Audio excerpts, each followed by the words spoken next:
I'm going to show you how to replace a fence post without having to jackhammer any concrete or pour any new concrete.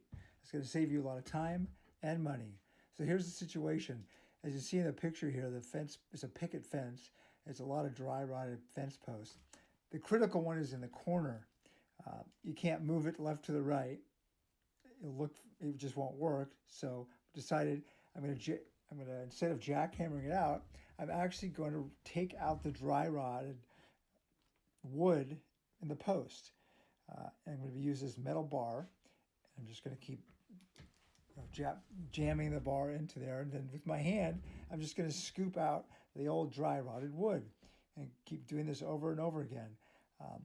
Now, if you run into problems, if it starts getting not dry rotted, you can use a drill and drill some of it out, which I've used for other projects. You can use this for even larger posts, like 4x6 posts in a retaining wall. Anyhow, so for this one, it only took about 10 to 15 minutes, and I had all the dirt, all the wood, the dry rotted wood, removed from this post, which is quite amazing. And then the next step, of course, is you have to shave the edges of the new post to make sure it fits. Now, sometimes it fits perfectly. It all depends on the size of the lumber, where you buy it. This one, I had to shave about a quarter, actually about an eighth of an inch off each side of the post. And then also a shave on the corners, which you'll see in just a moment. I purchased an electric planer on Amazon. I paid $40. You can get them as cheap as $30. They work amazingly well. I highly recommend you have one of these in your garage, your shop. I'll let you go ahead and watch me shaving here. Sometimes it took me a few different tries because I didn't want to shave too much off.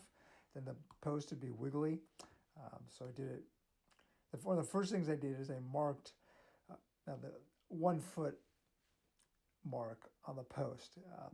Picket fence post, the holes were only 1 foot deep. I've gone as far as, I did a retaining wall 3 foot deep. Now my arm could only reach down 2.5 feet.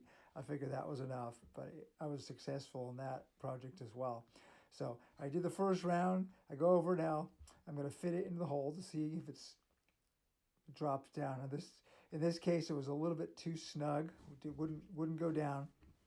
So I had to put it back on the lawn and shave a little bit more off. It goes pretty quickly. And these electric planers, you can adjust the depth anywhere from like a 1/32 to, I think, 3/8 of an inch. It takes a pretty big chunk out. You start with a smaller, shallower one. So now I've got the width pretty good. Sometimes some wood gets stuck in the corners in the concrete. You can either scrape it off with a 5-in-1 painter's knife or a utility knife, or you can just plane the edges like I'm doing right now.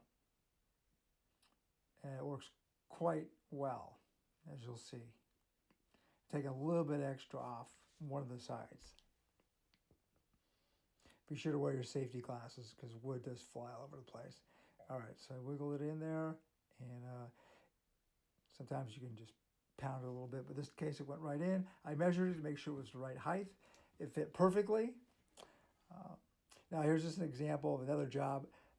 I had to use a drill with some extensions. Now this one, it was, like I said, it was 3 feet deep. I had to use 2 extensions, but I was successful in removing all the old dry rotted wood. And that one, actually, there was probably about 10 posts I had to remove. Yeah, I hope this helps. Saves you a lot of time, saves money, and have fun with your project.